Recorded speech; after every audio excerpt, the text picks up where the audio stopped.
Ecos de la cultura. Hola, muy buenos días, tardes o noches, dependiendo la hora en la que me estés escuchando. Bienvenidos una vez más a su podcast Ecos de la Cultura. Mi nombre es Ari y bueno, el día de hoy, Dios mío, estoy aquí porque Dios es grande, porque de verdad lo intenté, porque moví cielo, mar y tierra y porque, bueno, la vida creo que aún me quiere. Porque de verdad, para poder grabar este capítulo, para poder editarlo, para poder subirlo, fue un show completo que ya les conté en el audio que subí anterior a este. Pero bueno, ya estamos aquí, ya terminé por fin con todo esto. Si por algún motivo a lo mejor sí me escuchan como un poquito cansada, sí me escuchan como un poquito rara, pues es porque la neta ya estaba desesperadísima, ya no sabía qué más hacer, se me descompusieron 2 labs, ya no sabía yo qué más hacer. Entonces, bueno, solamente pues como introducción quiero decirles que la lectura que nos espera es una lectura de reflexión. De mucha reflexión y con muchas pedradas a muchos de los que bailamos folclore mexicano. Entonces, pues bueno, los dejo con esta lectura. Se llama, de hecho, esta lectura es un fragmento de un libro. Estuve buscando lecturas que pudiera yo traerles aquí a ustedes para el podcast y pues estuve buscando en mis lecturas de la universidad, en lecturas que también me han prestado, pero pues todos son copias. Sinceramente no tengo así como muchos libros y aparte pues ahorita aquí no quiero traerles un libro completo porque pues bueno, primero nos estamos adentrando poquito a poquito a estos temas. De hecho, incluso también me habían dicho que porque ya no me metía como de lleno, como a darles ya temas más metodológicos acerca de la investigación y dije, apenas es el segundo capítulo, entonces no, yo creo que lo más viable es ir poquito a poquito.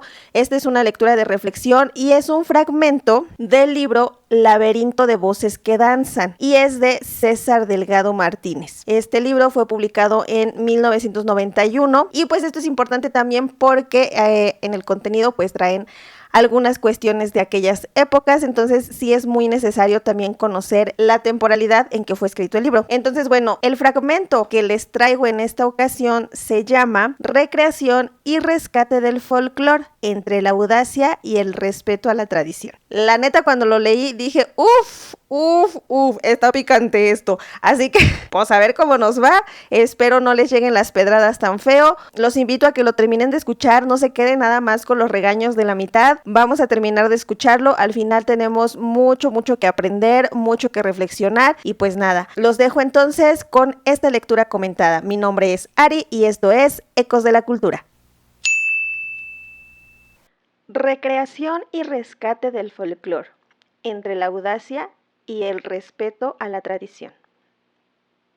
Entre la audacia y el respeto a la tradición se da toda una gama de hechos en los que, por un lado, existe la preocupación verdadera por el respeto y la valorización de la danza folclórica y por el otro se da la existencia de creaciones espectaculares influenciadas en mayor o menor grado por las técnicas contemporáneas y o clásicas.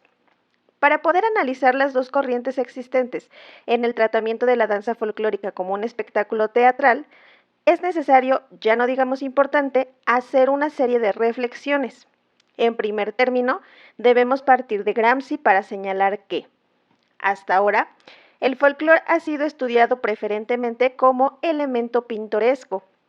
Es necesario, en cambio, estudiarlo como concepción del mundo y de la vida, en gran medida implícita, de determinados estratos de la sociedad, en contraposición con las concepciones del mundo oficiales que se han sucedido en el desarrollo histórico.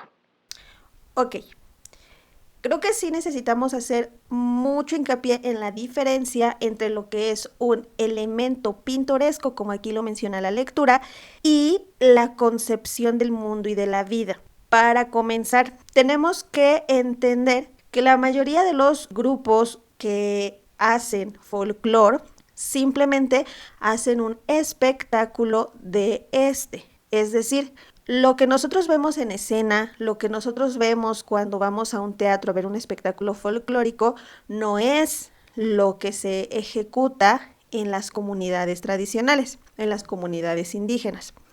En las comunidades indígenas, cuando se baila, cuando se danza, una danza tradicional, están llevando al movimiento su cosmovisión, su manera de ver el mundo. No lo están haciendo con un fin de entretener a los demás, no están buscando ser espectaculares. Sencillamente, sus creencias las están transportando al movimiento. Entonces, creo que esto sí es importante. Necesitamos entender que el folclore es más una manera de ver la vida, obviamente en su contexto original. En los países capitalistas, como la mayoría de los que conforman América Latina, el folclore en general y la danza folclórica en particular se le ve con desprecio, como un producto de gente de segunda, y también, contradictoriamente, como lo representativo.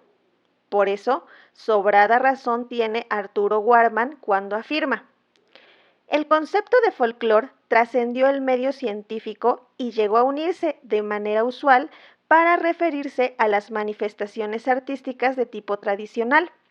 En el lenguaje diario llamamos folclore a las canciones, artesanías, fiestas y danzas de origen antiguo y tradicional. El término folclórico quiere acentuar en este caso lo típico, lo que se quiere usar como representativo de una región o hasta de un país.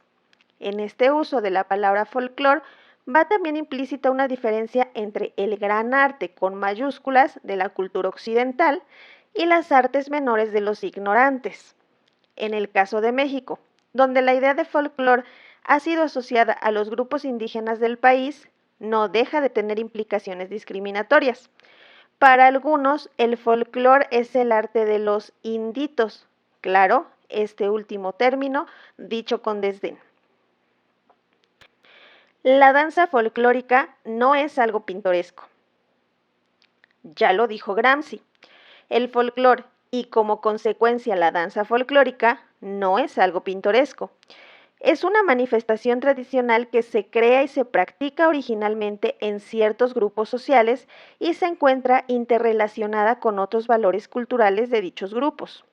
El mencionado hecho folclórico se da en determinados contextos socioeconómicos, donde lo tradicional tiene una importancia considerable. De esta manera, el folclore coreográfico aludido se transmite de generación en generación a través de un proceso de enseñanza-aprendizaje que se vale de la imitación y la observación. Y aquí voy a retomar mi comentario pasado. Si tú que me estás escuchando apenas estás empezando a adentrarte a esto de la danza folclórica, volvemos a lo mismo. Lo que se enseña en escuelas, en los ballets, en grupos de danza, no es la danza tradicional. La danza que nos enseñan ya es una danza academizada. La danza tradicional, la danza pura, si lo queremos llamar de esa manera, no se enseña bajo el 1, 2, 3, no se enseña bajo el vamos a contar 8 zapateados de 3 aquí y después vamos a hacer 4 borrachos y o sea, no, así no se enseña la danza en las comunidades. A mí que me ha tocado ir a comunidades a poder ver cómo es que se hace la didáctica émica que le llamamos en etnocoreología, que es la didáctica émica, cómo se enseña la danza dentro de su comunidad o dentro de su contexto original. A mí que me ha tocado ver esta didáctica dentro de los pueblos originarios, me doy cuenta que simplemente los niños desde chiquitos ven y aprenden. Y tal cual lo dice aquí la lectura, es mediante la observación. Y aquí también es algo bien complicado, porque hay muchos autores, o hay algunos autores, incluso muchos de mis maestros, que mencionan que pues la danza en el aula se puede enseñar como en las comunidades. Híjoles, y ahí sí está bien canijo. O sea, pues si ustedes o si alguno de ustedes lo puede hacer, mis súper respetos, la neta, díganme cómo, porque yo no he podido, porque lo digo. Los niños en las comunidades crecen con eso. Para ellos ya es un día a día el vivir, el convivir con personajes que bailan, ven la danza en su vida cotidiana. Ellos desde chiquitos ven los pasos, los intentan reproducir, nadie les enseña, sencillamente ellos los intentan reproducir, pero porque es algo con lo que ellos ya nacieron. Yo, hablando desde mi experiencia y hablando como maestra de danza en distintos niveles, yo necesito que el niño aprenda en determinado tiempo los movimientos que, o sea, no sé, yo en un mes necesito que el niño ya salga bailando, porque pues lo vamos a presentar para el 10 de mayo, ¿no? Pero los niños de la comunidad tienen 20 años para aprender la danza o 10 años. Entonces, ¿cómo comparamos un mes, 2 meses que tenemos en las escuelas a toda una vida que tienen en la comunidad? O sea, yo pienso que no es posible hacer una didáctica émica en una escuela, que podemos tomar ciertas cuestiones como, pues, no academizar tanto, o sea, no pedirle a los niños que exageren los movimientos, no hacer el típico de, pues, Pablito baila bonito, lo ponemos de monitor hasta enfrente y todos los de atrás que lo sigan. O sea, sí podemos hacer ese tipo de cambios como docentes o como maestros de la danza folclórica. Sin embargo, sí es bien complicado pues poder hacer una didáctica igual a la de los pueblos originarios. O sea, nosotros no podemos competir con esa didáctica que se viene trabajando dentro de las comunidades indígenas. Entonces sí, eso es algo importante que debemos tener en cuenta. Como les dije al principio de este comentario, si nosotros apenas estamos adentrándonos en lo que es la danza porque vi un ballet y me gusta cómo bailan y me metí, no piensen que esto que les están enseñando en el ballet es lo mismo que hacen en las comunidades, para nada. En las comunidades se baila de otra manera, se vive de otra manera, es otro su contexto y es otro su fin, que eso es bien importante. En las comunidades bailan con otro fin. Entonces, bueno, hasta aquí voy a dejar mi comentario porque luego me extiendo. Vamos a continuar. En una sociedad dividida en clases sociales, como vienen a ser la mayoría de las que forman América Latina, para hablar de los grupos sociales portadores de la danza folclórica, tenemos que hacer referencia a la connotación de clase que adquiere la cultura. Como sostiene Amparo Sevilla, la anterior afirmación puede parecer evidente y sobre todo sencilla, pero en realidad presenta varias problemáticas en cuanto a las implicaciones concretas que de ella se derivan. Al considerar que la conciencia y sus manifestaciones son determinadas social e históricamente, el proceso de diferenciación de las prácticas sociales tiene su origen en la división social del trabajo, lo cual implica en cierto sentido que cada clase social tenga su carácter propio en la manera de concebir y vivir el mundo. Cuando leo esto, lo que a mí se me viene a la mente es, por ejemplo, yo llevo bastante tiempo ya investigando acerca de una danza llamada Tonchinegros. Esta danza, a grandes rasgos, lo resumiré como que es una danza de tipo vaquero, en donde matan a un toro. Es un ritual en donde matan al toro para darle de comer a todas las personas involucradas en la danza. ¿A qué voy con esto? La comunidad en donde se baila esta danza es una comunidad ganadera. Si la comunidad no tuviese este conocimiento acerca de la matanza de una res, no sabrían cómo hacer la danza. Entonces, lo que se me viene pues a la mente al escuchar estos párrafos, pues es esto. Ahí es a donde se ve implícita pues toda esta manera de percibir todo el sentido de vida de la comunidad. En otros lugares, por ejemplo, la danza de negritos relata la historia de una persona a la que le picó una víbora cuando iba a cortar caña de azúcar. Y en la misma danza hacen un son que se llama el son del trapiche, y el trapiche pues es un artefacto en donde se saca el jugo a la caña. Entonces, si se dan cuenta, todo tiene que ver y obviamente la comunidad en donde, o las comunidades, porque sí son varias, en donde se baila la danza de negritos, son comunidades en donde se produce o se producía la caña de azúcar y se trabajaba lo que es el trapiche. Entonces, es eso, nosotros en la danza podemos encontrar las diferentes maneras en las que perciben el mundo las comunidades tradicionales. Igual, en alguna ocasión tuve la oportunidad de platicar con un maestro de la danza de toreadores, en donde también fui partícipe, toqué con ellos durante 4 años, lo que también se pueden llamar las mandas, y nos estuvo platicando acerca de los diálogos que se dicen en la danza, y tal cual, o sea, los diálogos mencionan lugares cercanos, la manera en la que, por ejemplo, en lo que es la danza de toreadores, la manera en la que también se mata al toro, o sea, es...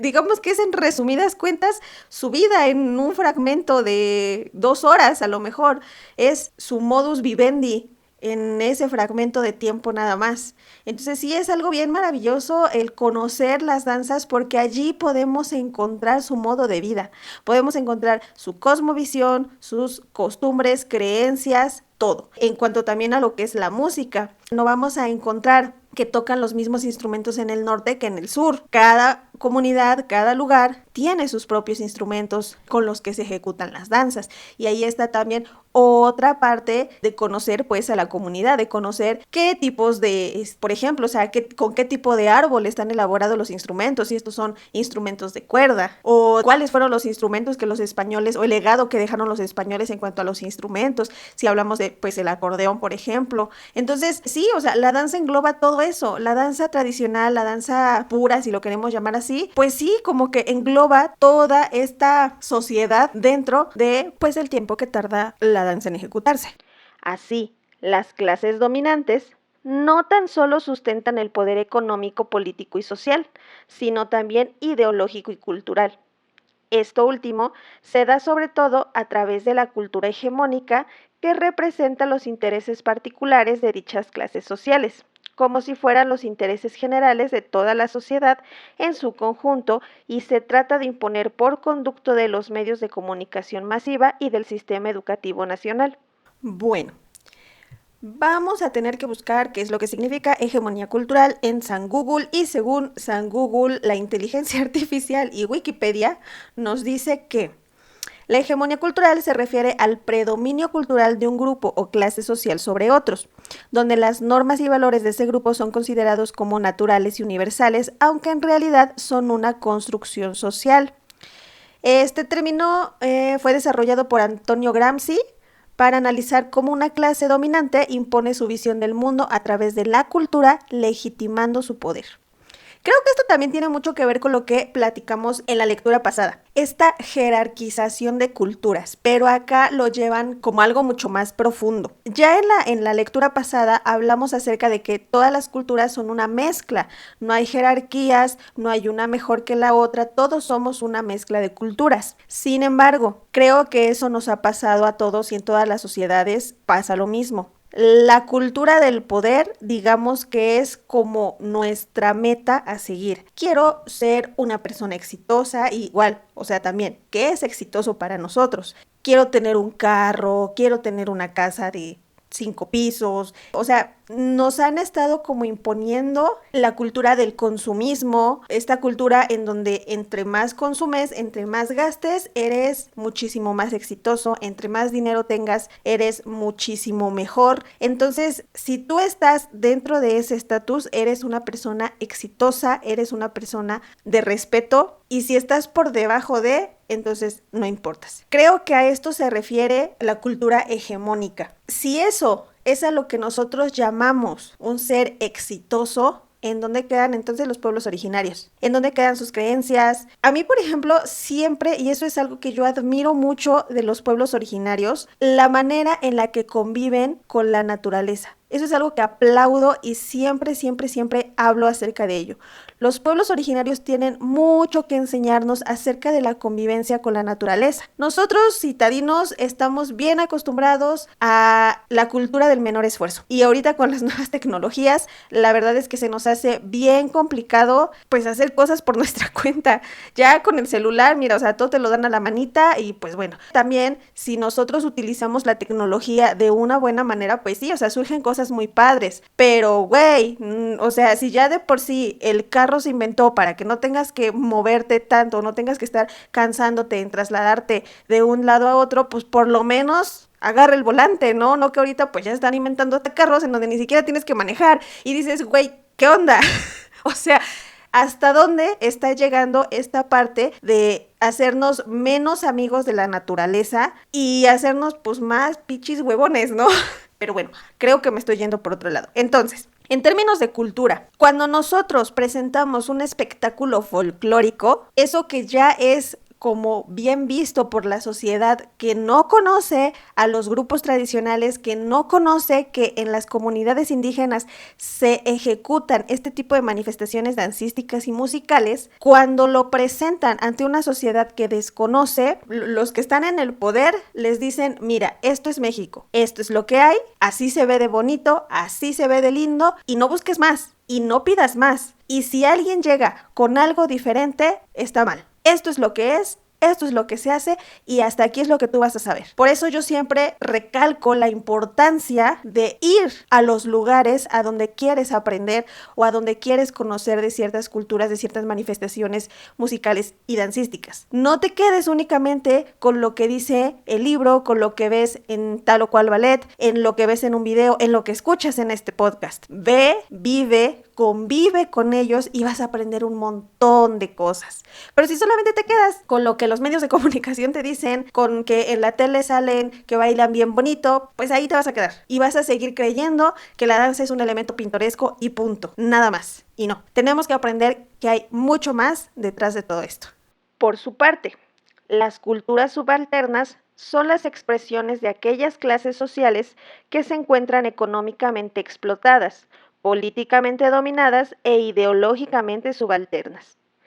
El fenómeno dancístico folclórico, al ser una manifestación de las culturas subalternas, expresa, por medio de un código característico, diseños corporales y en el espacio, carácter, estilo, tema, indumentaria, música, etc., parte de los conocimientos, las creencias, las aspiraciones que corresponden a la concepción del mundo y de la vida de estas clases. La danza es el alma de un pueblo. Igor Moiseyev, en 1937, puso la primera piedra para la deformación de la danza folclórica. El bailarín clásico fundó en ese año el Conjunto Estatal de Danzas Populares de la URSS. Al dar vida a esta compañía, retomó del clásico el uso de los diseños en el espacio, la combinación entre solistas y el conjunto, la concepción de lo que es y debe ser la proyección escénica, la idea acerca de la figura del bailarín, etc. Aquí sí hay mucho que decir.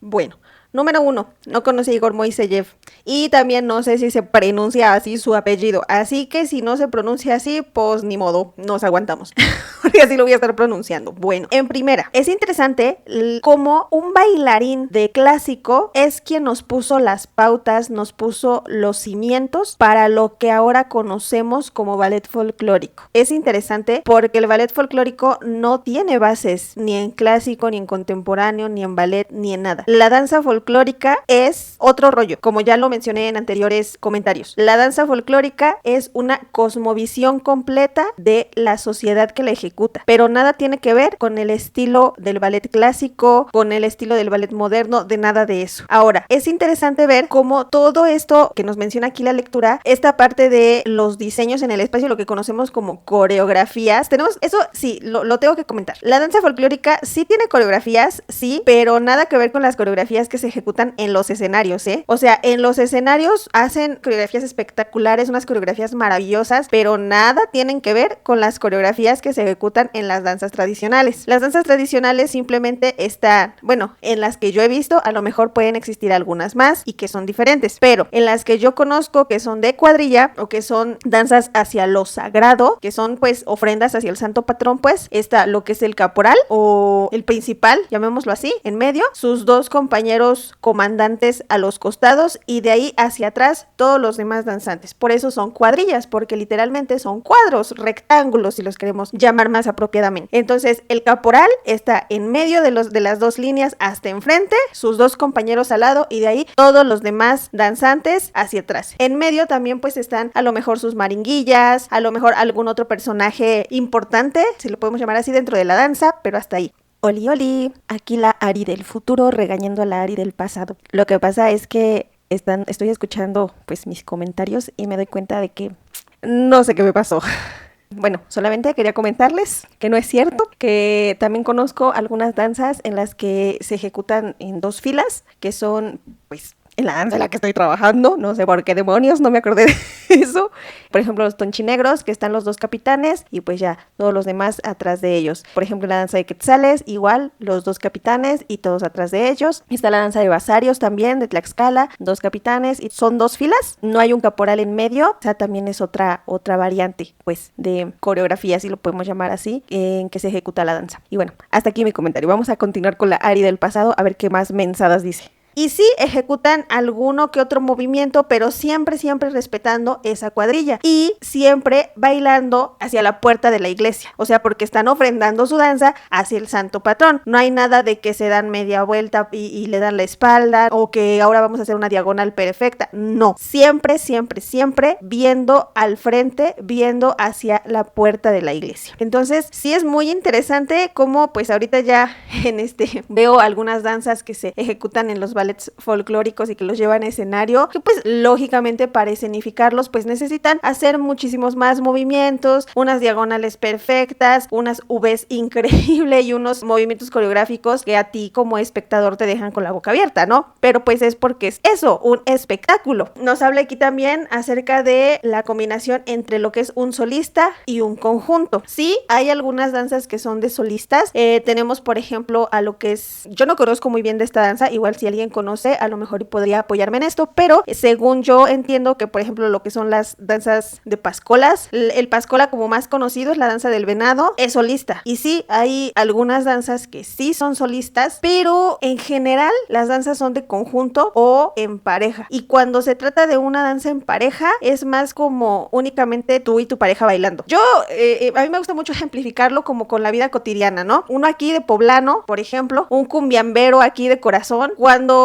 vas a un baile, cuando vas a los 15 años de tu prima, pues no haces una coreografía con todos tus familiares, ¿verdad? O sea, ponen allí la negra Tomasa o ponen allí la cumbia del chinito o no sé, y pues no haces una coreografía con tus primos y primas y a ver, todos bien alineaditos, pues no, o sea, pues tú bailas y simplemente disfrutas la música y ya, a lo mucho, y pues sí hay algunos bailes que tienen coreografías, pero pues simplemente son que todo el mundo va bailando lo mismo y ya, pero hasta eso, tú bailas payaso de rodeo, bailas No Rompas Más, y o sea, no te pones así de que no, güey, es que te equivocaste, es que así no iba, la mano iba más arriba. No, o sea, simplemente disfrutas el momento y ya. Así pasa también en las danzas tradicionales, así pasa en los bailes que no son ofrendados hacia alguna deidad, pues simplemente son para el disfrute y el deleite de los demás. En ningún momento los ponen a hacer ninguna coreografía ni nada. Ese tipo de movimientos coreográficos son plenamente para escena. Y cuando se ejecutan en conjunto, pues simplemente es eso. Muchas personas allí bailando y ya. Y pues no, les digo, no, hasta ahorita simplemente se me viene a la mente los pascolas, que son como solistas, pero en realidad así como, pues solistas, pues yo no recuerdo. Si alguien conoce de alguno, pues estaría muy padre.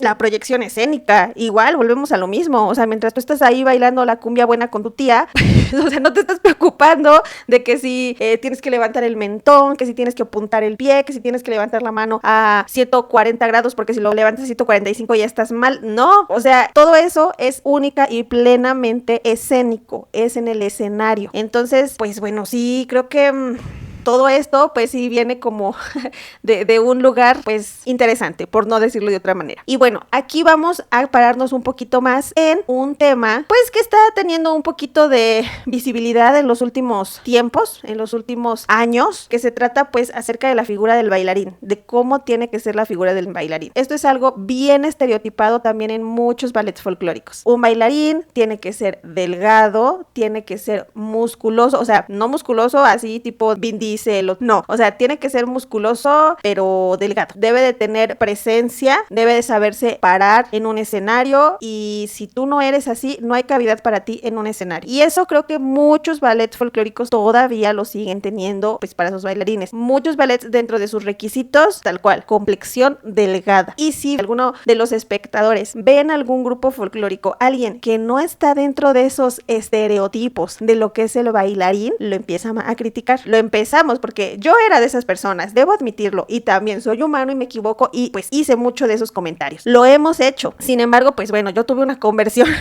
en donde entendí que pues eso nada tiene que ver. De hecho, me encontré un video en alguna ocasión, sinceramente no recuerdo el nombre de la persona que hizo ese comentario, pero algo que me quedó bien claro, la danza, y más en lo que es la danza tradicional, ahí no distinguen si eres alto, si eres chaparro, si eres gordo, si eres flaco. La danza es para todos. Cuando tú sales a bailar YMCA en la fiesta de quien tú quieras, nadie se pone a criticarte si tienes sobrepeso o no. ¿Por qué lo hacen cuando se trata de un escenario? Pero bueno, eso simplemente lo dejo como para reflexión de cada uno de ustedes.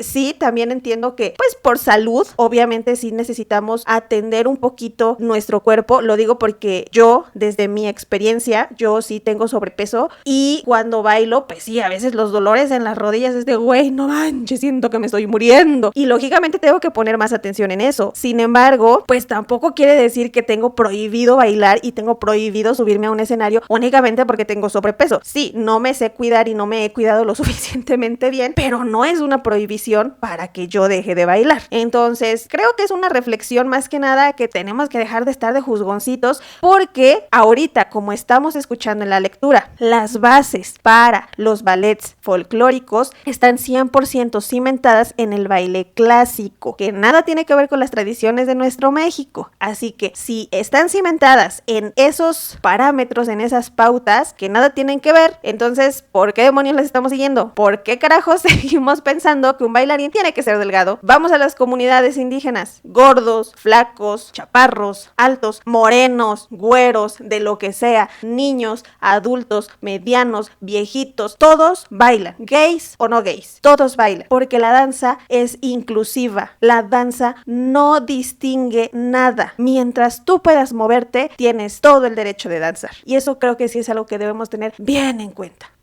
Curiosa observación resulta que mientras los indios de América en sus danzas, al ejecutarlas con los pies descalzos, tienden a entablar una comunicación con la tierra, como en un rito de fertilidad, en los llamados grupos o ballets folclóricos se tiende a ir hacia arriba. Mientras más giros se den o más alto se salte, es más aplaudido el espectáculo.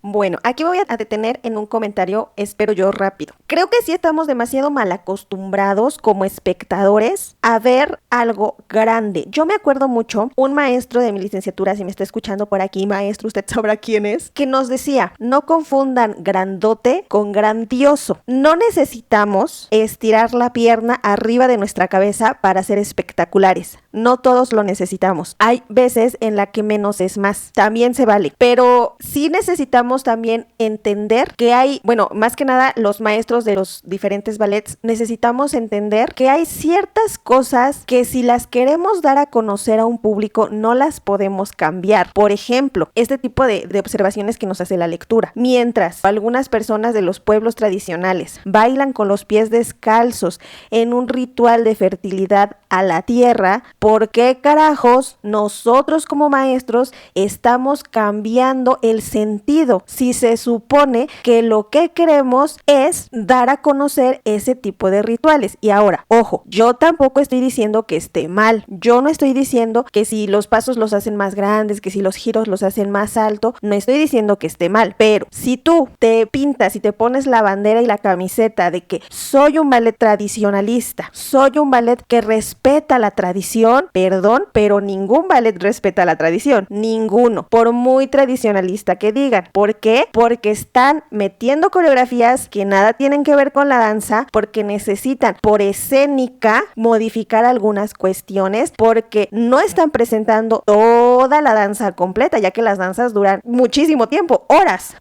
y horas. De hecho, estuve tocándoles a los danzantes de tradición, nos citaban a las 9 de la mañana y terminábamos a las 6, 7 de la tarde. ¿Cómo vas a llevar esa escena? Lógicamente lo tienes que compactar en unos cuantos minutos. Entonces, no vengas a decir que eres un ballet tradicionalista, que tú respetas la tradición, porque nadie lo hace. Entonces, si vas a poner giros altos, pies puntados y le vas a pedir a tus bailarines proyección escénica y todo de lo que está hablando la lectura, pues entonces véndete como un espectáculo. ¿Por qué, cangrejos, tienes que estar diciendo que eres alguien tradicional? Y más aún, eso sí, de verdad es que me enfada mucho. Maestros que se enojan porque otros maestros no ejecutan las cosas como ellos lo harían. Y entonces se ponen a juzgar, se ponen a decir que no está bien, que solamente lo que ellos hacen está bien. Y es de, entonces, ¿en dónde está la diversidad? Somos un espectáculo para mucha gente y a cada gente le va a gustar cierto espectáculo. ¿En dónde queda la diversidad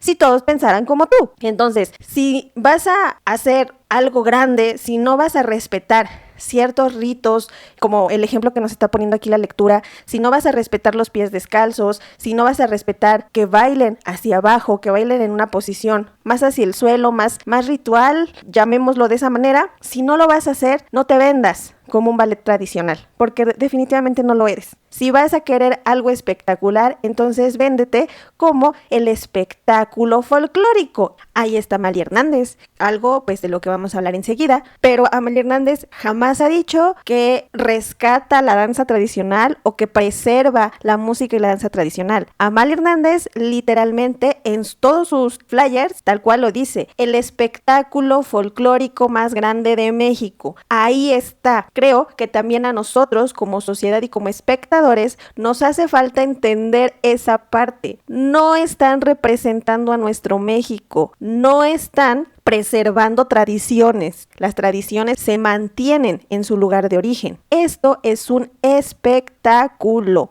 y eso necesitamos tenerlo bien claro. Entonces, a todos nos gustan cosas diferentes. A algunos les gustan las cosas espectaculares, a algunos les gustan las cosas pues que no sean tan grandotes. Entonces, dicen que el sol sale para todos y los ballets folclóricos lo que hacen es vender la cultura, vender el espectáculo. Si tú te vas a vender como un ballet tradicional, pues hazte tradicional, pero es que ahí viene la otra, porque si tú eres un ballet realmente tradicional, es probable que no vendas. ¿Por qué? Porque estamos en una sociedad en donde ya se acostumbraron al espectáculo y es muy complicado que cambien esa manera de ver el folclore mexicano en estos días. Pero entonces no te vendas como un ballet tradicional. Hasta aquí mi comentario. El ejemplo de Moiseyev sigue siendo el hilo de esta exposición. Fue tomado como modelo a lo largo y a lo ancho de todo el mundo, en términos generales. Sus enseñanzas siguen siendo imitadas después de 50 años de haber visto la luz. Amalia Hernández presente. En México, en el siglo XIX, ciertos bailes de moda, ahora considerados como folclóricos, se interpretaban en algunos teatros, en casas particulares y en otros lugares públicos como el Coliseo de México. La escenificación implicaba la existencia de grupos de baile con intérpretes profesionales y maestras distinguidas en la materia. En 1919, Ana Pavlova, en una Noche Mexicana en el bosque de Chapultepec, ejecutó en puntas, agregándole ciertas innovaciones, el jarabe tapatío, de acuerdo a una versión que le enseñó Eva Pérez, que seguramente no era la original. En los años 30, Yol Itzma, la danzarina de las leyendas en los teatros como el Nacional y el Regis, incursionó en ballets de temas mexicanos, entre ellos Coatlicue y danza azteca. En esta última, su coreografía se basaba en los pasos y en la música de dicha danza folclórica, que es una de las más difundidas del país. En 1939, dentro de un ballet maya basado en una leyenda tradicional con coreografía de Gloria Campobello, los ballets de la Escuela Nacional de Danza de la Secretaría de Educación Pública en el segundo cuadro interpretaron La Jarana Popular en el Teatro del Palacio de Bellas Artes. Como un acontecimiento insólito, en el mes de enero de 1937 se bailó el jarabe tapatío en una de las actividades del Congreso de Escritores y Artistas Mexicanos organizado por la Liga de Escritores y Artistas Revolucionarios. Sergio Franco y Magda Montoya, entre 1938 y 1939, en el Palacio de Bellas Artes bailaron La Bruja, Tehuana, Jarana Yucateca y Chiapanecas en el primer recital y Tlaloc y Tehuana, entre otros, en el segundo. En 1947, el espectáculo Ballet Mexicano Feria fue estrenado en el Palacio de Bellas Artes por el Ballet de la Ciudad de México que dirigía Nelly Campobello, en el cual se interpretaron, entre otras, la danza de sonajeros, la danza de arqueros, la danza tarahumara y la danza de los quetzales. Sin duda alguna, La máxima espectacularización de la danza folclórica en el país la constituye el Ballet Folclórico de México, fundado por Amalia Hernández en 1952. Es obvio que la señora Hernández siguió el ejemplo de Igor Moiseyev. La danza descubre el alma y el carácter de un pueblo, señala Moiseyev. Amalia Hernández descubrió cómo inventar ese carácter a través de una secuencia de imágenes idílicas sobre lo mexicano, creadas para su consumo en el mercado turístico y en actos oficiales. Con respecto a la cuestión laboral, los bailarines del ballet no tienen sueldo fijo, se les paga por honorarios de acuerdo a su asistencia a ensayos y funciones, las clases que toman no son motivo de remuneración. Los bailarines están afiliados al Instituto Mexicano del Seguro Social. También cuentan con los servicios de Raquelito, la curandera oficial de Amalia Hernández, que con solo verles la cara dictamina si están enfermos o nada más se están haciendo para no trabajar. Algo más, pertenecen a un sindicato fantasma. Bueno, hay que recordar que esta lectura fue sacada de un libro escrito en 1991. Yo, honestamente, no puedo hablar ni decir cómo tratan a los bailarines en el Ballet Folclórico de México. Yo definitivamente no sé y yo no puedo hablar. Esto fue escrito hace bastante tiempo. Ahora, puede que tal vez a lo mejor en estos tiempos las cosas hayan cambiado y puede que ya tengan muchísimo más mejoras laborales en este ballet. Sin embargo, pues bueno, en aquel entonces, por lo que el autor nos dice, quiero pensar que él indagó, que él investigó y pues por lo que nos dice, sí tenían pues unas condiciones de trabajo pues bastante cuestionables. Para muchos bailarines, a pesar de todo lo mencionado, es un alto honor estar ahí. Inclusive algunos han llegado a externar, aunque no me pagaran, yo bailaría con Amalia Hernández. Indiscutiblemente que el Ballet Folclórico de México y sus numerosos seguidores, los ballets de mayor prestigio e incluso aquellos en los que sus directores han sido galardoneados y considerados como investigadores, sin serlo por supuesto, sirven a la cultura hegemónica y con un trasfondo ideológico y político. Muestran una imagen del mexicano que no corresponde a la realidad.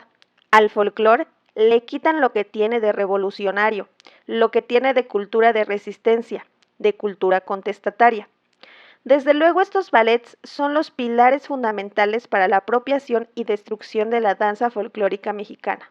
Ay, Diosito, siento que como que el autor está medio enojado con los ballets folclóricos. Vaya, yo no considero que un ballet folclórico sea malo. Vuelvo a lo mismo, a lo que ya comenté anteriormente. Creo que sí es un buen parteaguas para que las personas puedan adentrarse a conocer culturas diferentes a las que pues usualmente tenemos en la ciudad, más que nada. Sí es un buen parteaguas, pero como todo, lógicamente no es totalmente la realidad. Más bien considero que a la sociedad sí le hace falta conocer que no es 100% lo que allí se muestra. La mayoría de la gente nos gusta ver espectáculos bonitos y llamemos espectáculo, o sea, todo. Piensen en su artista favorito. Sinceramente, si pagan un boleto y ven a su artista simplemente con una playera y unos jeans rotos, cantando bien X, con cero producción, pues ustedes sí se van a ir así como de, güey, entonces ¿para qué chingados estoy pagando un boleto? Creo que sí, el arte, el espectáculo,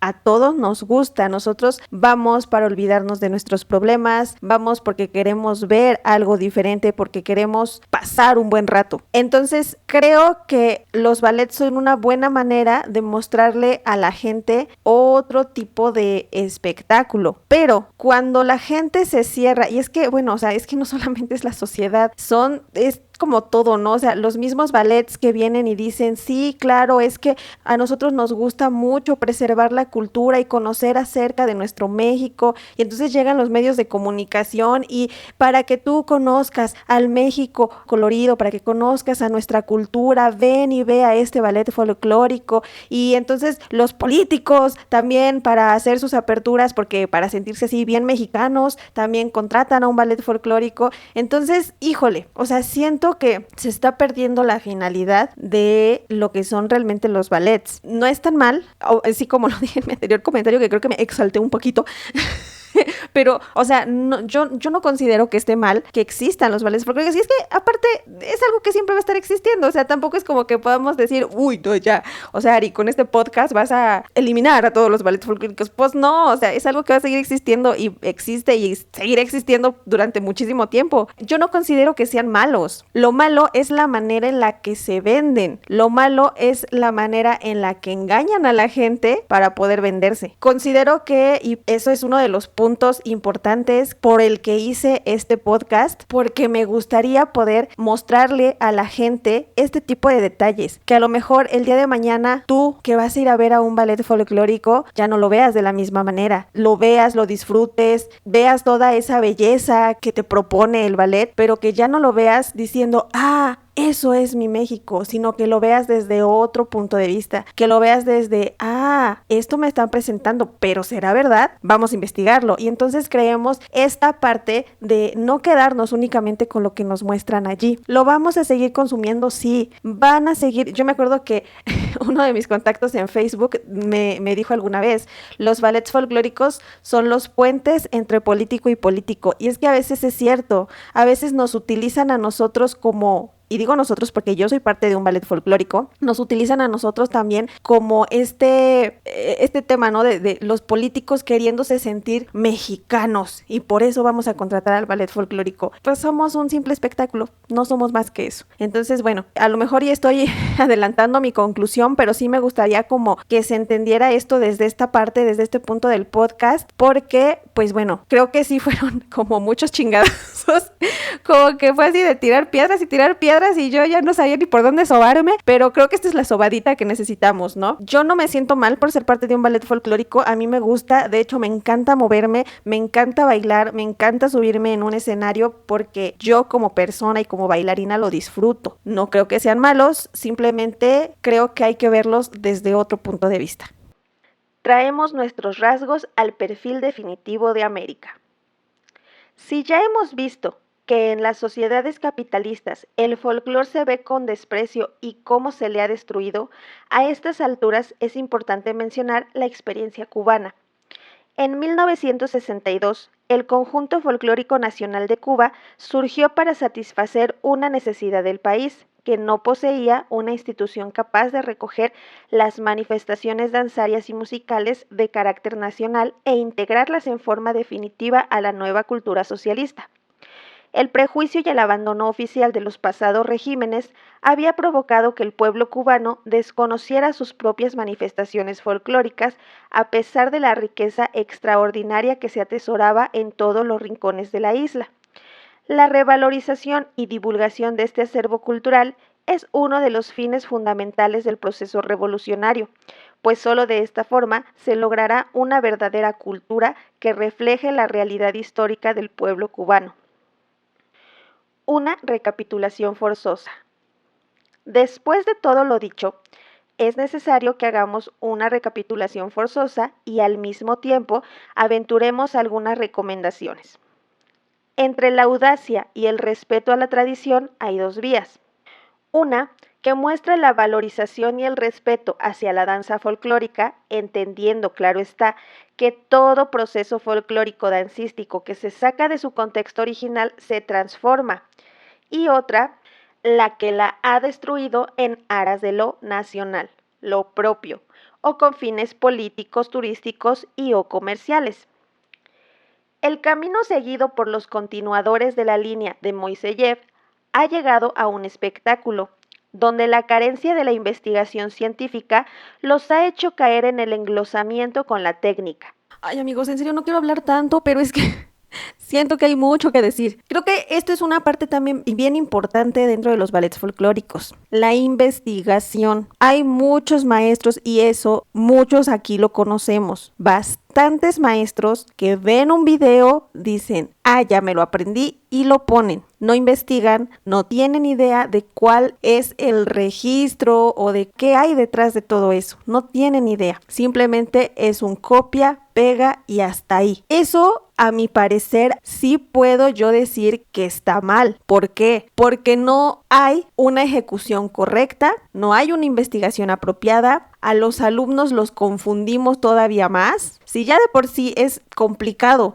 hacer que el alumno entienda los procesos, rituales y todo lo que conlleva la danza folclórica, si simplemente yo vengo y le enseño un paso que vi en YouTube, pues entonces me lo confundes todavía más. Y es que, amigo director, amiga directora, si continuamos haciendo esto de solamente ver a un ballet, decir, ay, me gustó esa coreografía, me gustó ese vestuario, porque también pasa, y yo lo voy a replicar en mi grupo, esto se va a volver, o sea, se ha vuelto un teléfono descompuesto, en donde ya es la copia de la copia de la copia de la copia de la copia de la, y ya ni siquiera sabemos cuál es cuál. Sí, es bien importante este proceso de investigación de la danza. A lo mejor, y no vamos a hacer 1000 tesis para poder montar un cuadro o una tesis por cuadro, porque pues sí, o sea, sabemos que es casi imposible el estar yendo a los lugares a investigar qué es lo adecuado. Eso tendría que ser lo correcto, lo primordial, el ir al lugar y conocer. Pero ok, entiendo también que pues el hecho de ir y conocer yo, o sea, tan solo yo, hablando desde mi experiencia, para poder llegar a conocer la danza de Tonchinegros, llevo casi 9-10 años ahí y todavía me hace falta conocer muchísimo. Es lógico que en una visita no vamos a poder conocer todo, pero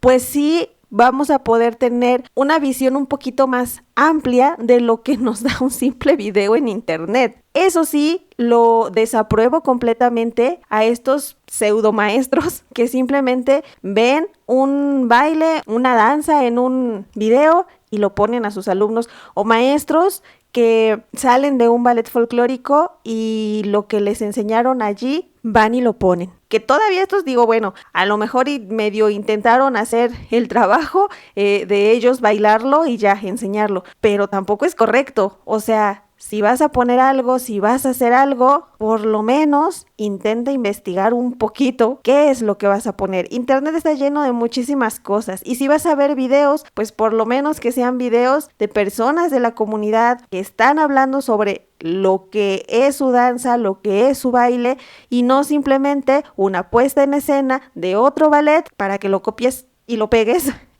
con tus alumnos. Eso sí, definitivamente lo desapruebo completamente. Sí es importante tener por lo menos una poca de investigación del tema, que sepas qué es lo que vas a poner. Así es común ver lo mismo en México que en la URSS o en Rumania, ballets completamente amanerados por la academización. Vemos en el foro supuestos campesinos que bailan con una posición de brazos y manos, por ejemplo, que nada tiene que ver con las posiciones corporales de los hombres de la tierra, o saludos al público con pies puntados, carreritas del clásico final y así. En este caso, los ballets folclóricos del mundo tienden a parecerse entre sí. Además, como dice Patricia Aulestia de Alba, tienen mucha semejanza con los concursos de belleza, y decimos nosotros afortunadamente rechazados por los países socialistas. En el otro caso, el de los que representan la tradición, hay que hacer dos grupos. Los que realmente se preocupan por este respeto y tienen las herramientas para hacerlo, y los que demagógicamente pregonan ser muy respetuosos, pues continuamente oímos decir que tal o cual ballet es tradicionalista o que su director ha realizado investigaciones, pero al verlos en el escenario nos damos cuenta que no es cierto lo que han afirmado, porque hay un amaneramiento de la técnica con que se entrenan, hay uniformidad en el vestuario y en los pasos, la coreografía ha sido cambiada, la música recortada, el maquillaje muchas veces es utilizado exageradamente, etcétera, etcétera, etcétera. Nosotros consideramos que el camino de Moiseyev ya se ha andado demasiado y que los frutos se ven por doquier. Así es que nos inclinamos por la vía del respeto a la tradición como una manera de experimentar, de ver qué va a suceder. En este sentido, nos permitimos hacer las siguientes recomendaciones. Bueno, les prometo que esta va a ser mi última intervención.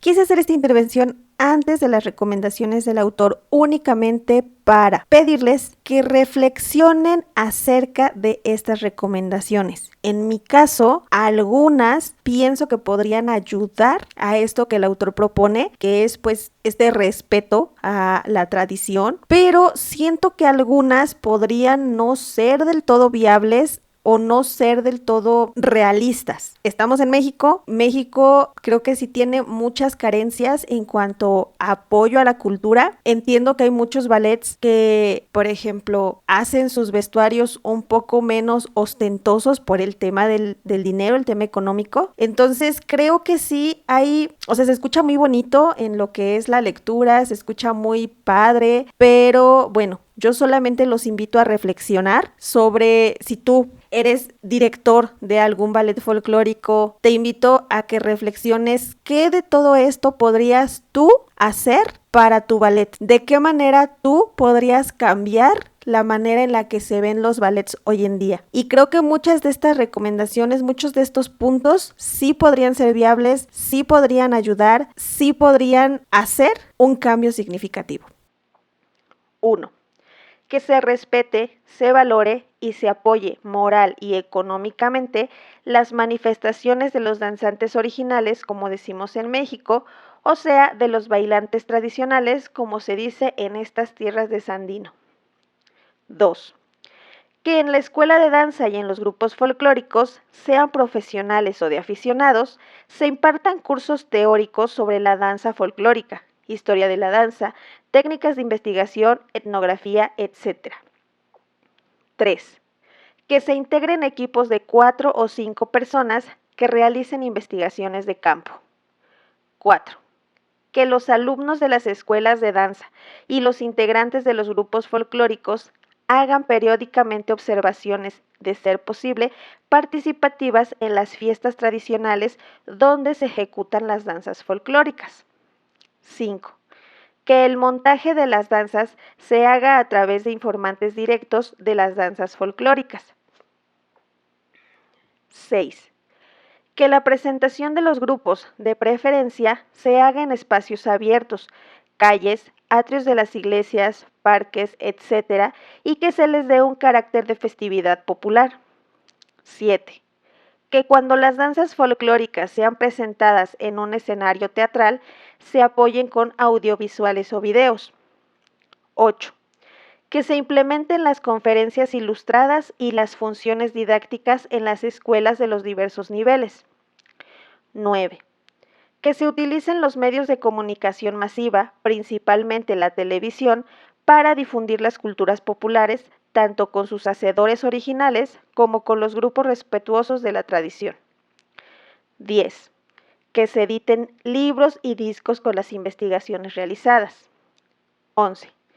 Que la Asociación Sandinista de Trabajadores de la Cultura apoye a un equipo de investigación que, además de realizar trabajos teóricos e investigaciones bibliográficas y de campo, asesore a los grupos folclóricos que así lo deseen y se encargue del trabajo en los medios de comunicación masiva y de las ediciones de libros y discos, entre otras cosas.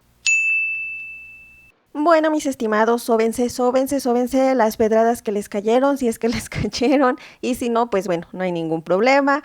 Lo importante es aprender, reflexionar y ver de qué manera nosotros podemos hacer un cambio. Yo los invito a reflexionar y los invito pues a pensar de manera diferente. No me queda más que decir, ya no voy a hacer más largo este podcast, ya no les voy a quitar más su tiempo, solamente quiero recordarles que si les gusta este contenido, por favor, compartan con alguien a quien piensen que le puede servir, que le puede funcionar este tipo de lecturas. Y pues sin más, nos estamos viendo en el siguiente podcast, que ahora sí espero sea pronto, por el amor de Dios. Muchas gracias. Mi nombre es Ari y esto fue Ecos de la Cultura. Ecos de la cultura.